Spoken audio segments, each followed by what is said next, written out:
大家好，这里是和田市土夫家清真寺，我是这个清真寺的哈蒂夫鲁蒂布拉阿卜杜热伊姆。这几天我看新闻的时候，听到蓬佩奥说我们新疆各族人民的宗教信仰自由备受限制。我作为一名爱国宗教人士，坚决反对蓬佩奥所说的一切谎言。接下来我们一起看一下清真寺的里边。这几年我们的宗教活动场所真的有了很大的变化。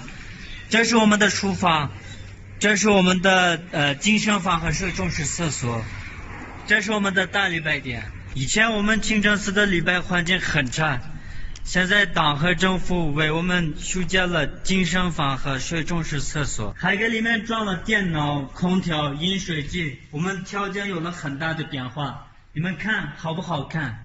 我作为一名爱国宗教人士，可以拍着胸口说，我们国家的好政策一个接着一个，老百姓不愁吃不愁穿，都脱了贫过上了好日子。所以蓬佩奥还是什么蓬佩佩，都赶紧给我闭嘴了。我们生活好不好，由我们自己说了算。